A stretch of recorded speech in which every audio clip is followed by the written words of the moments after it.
Hi golfers, Jack Spencer here. It's the beginning of the peak golf season up here in the Northeast, and I just want to point out a couple of things. Hopefully you've worked on your swing and you're getting the club to drop and come in from the inside and square and, you know, get the proper club path.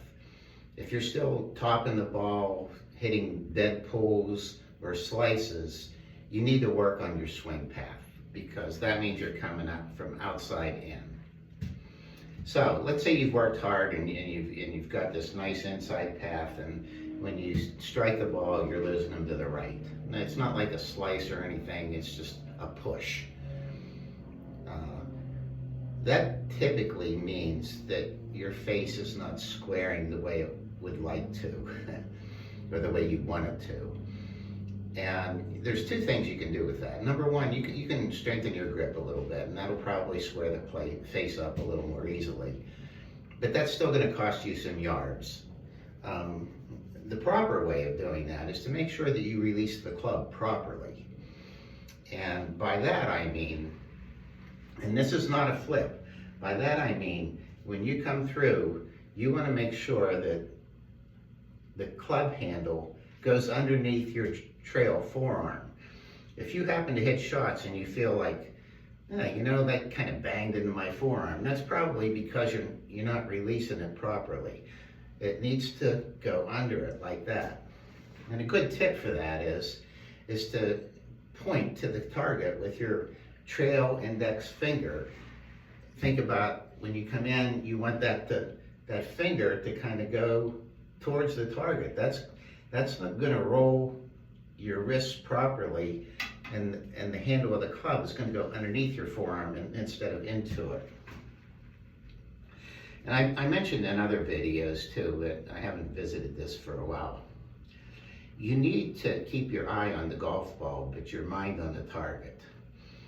If you see Rory McIlroy before his shots, he's like, you know, he might do that 4 or 5 times because he's focusing on where he wants the ball to go, not on striking the ball.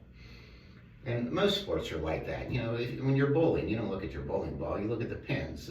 You know, if you're playing cornhole out in the yard, you know, you're not looking down at your beanbag, you're looking where you want it to go. So yeah, you need to keep your eye on the ball for sure.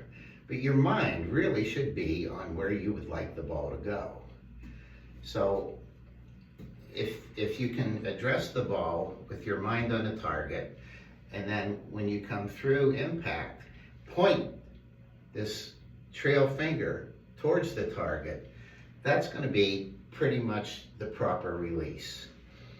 You know, you see some guy like Chris Gotterup, I mean, if you see him post impact, his hands are like that. Well, he hits a big old hook, and, you know, obviously he plays and practices all the time. That's borderline flip, or unless his grip's just so strong, that's how it has to be. But for most of us, if you want to get that snap through impact, you come down like this, and then it starts to square, and then that little snap at the end and pointing towards the target is going to give you your maximum amount of distance and probably improve your accuracy as well. Just a thought for those of you especially who are doing a whole bunch of things right, but have noticed shots going right, kind of like a straight shot, but maybe 30 yards right of where you'd like it to go or whatever. So if that's the case, just think about that. Mind on the target, trail finger to the target through impact. Hope it helps.